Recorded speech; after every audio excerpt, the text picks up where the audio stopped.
Hello friend, welcome to my channel. Friends, आज इस video में मैं एक ऐसे प्लांट के बारे में बात करूंगी जो कि मेरे बिना ग्रो किए, बिना लगाए ही इतने उगाते हैं कि मैं इनसे परेशान हो जाती हूँ। इनको मैं कुछ बांटती हूँ, कुछ किसी को देती हूँ और कुछ लगाती हूँ, लेकिन कितना लगाऊं देखिए। जैसे मैं केवल एक जगह का आपको दिखा पा रही हूँ कि इस बकेट में मैंने अपने सुदर्शन के प्लांट को डिवाइड किया था। सुदर्शन का प्लांट भी एक से कई बनता रहता है डिवाइड होके, तो इसको मैंने लगाया था इसमें डिवाइड करके, और इसी में इतने प्लांट उगे हैं।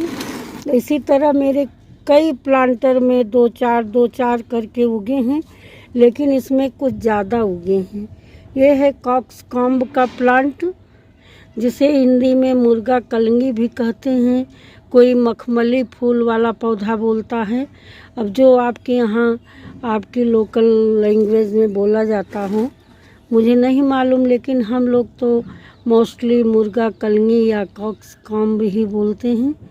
तो ये वाला प्लांट, इसके सीड इतने होते हैं, तो जब ये इसके सीड मैच्योर हो जाते हैं तो गिर के अगल बगल के गमलों में और मिट्टी में भी रहते हैं।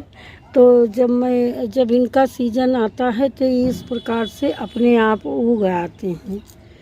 तो इनका अब खिलने का भी समय आ गया है, लेकिन मैं जैसा कि पिछले वीडियो में आपसे चर्चा कर चुकी हूँ कि मई में के लास्ट में, फिर जून में भी मैं कहीं कहीं बाहर चली गई, जिससे कि मेरे गार्डनिंग के बहुत काम पेंडिंग रह गए। कुछ मेरा बहुत नुकसान भी हुआ, लेकिन अभी भी देर नहीं हुई है। अभी तो बरसात शुरू हुई है, तो मैं इनको जो है निकाल के आज ये मैं कुछ पॉट खाली करके लाई हूँ।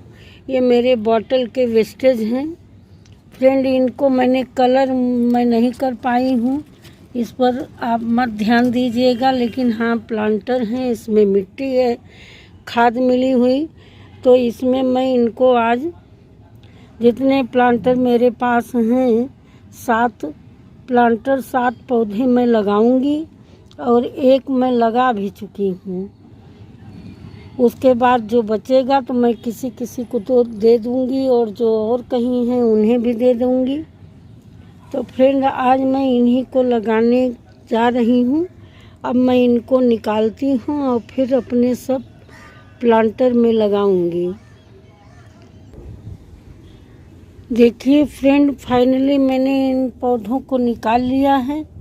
ये देखिए सारे पौधे, ये करीब होंगे 20 पौधे, 20 से भी ज़्यादा हैं। कुछ छोटे कुछ बड़े, छोटे छोटे पौधे भी तमाम हैं। देखिए इस तरह के छोटे छोटे हैं, और बड़े जो हैं, तो जो बड़े बड़े हैं इन्हीं को मैं लगाऊंगी।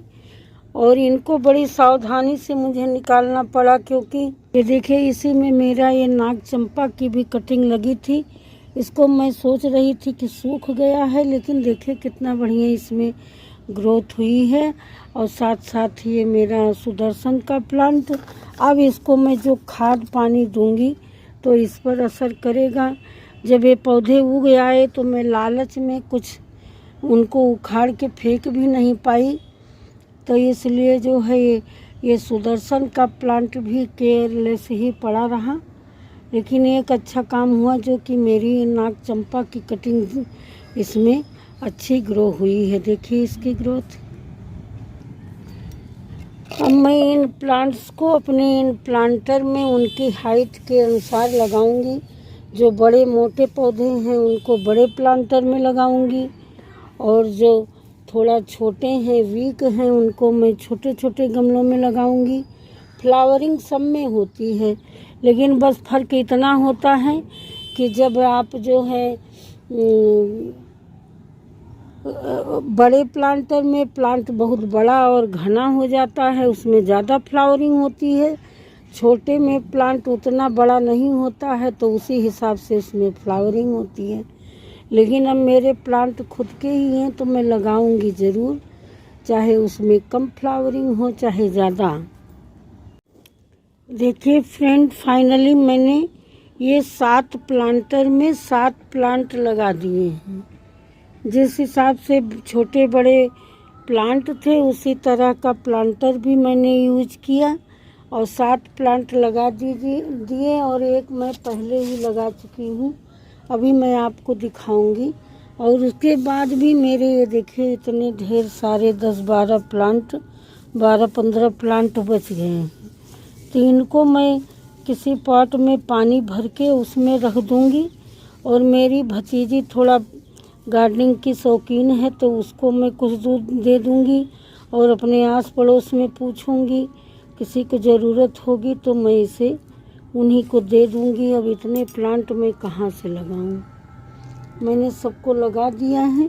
अब इसमें मैं पानी डाल के, इस समय बारिश नहीं हो रही है, बारिश हो तो भी 3-4 दिन इनको मैं छाए में रख के शेड के नीचे, फिर इनको मैं धूप में रख के और 15 दिन बाद इनमें मैं फर्टिलाइज़र डालूंगी, तब इनकी ग्रोथ अच्छी हो जाएगी और इसमें फ्लावरिंग होने लगी।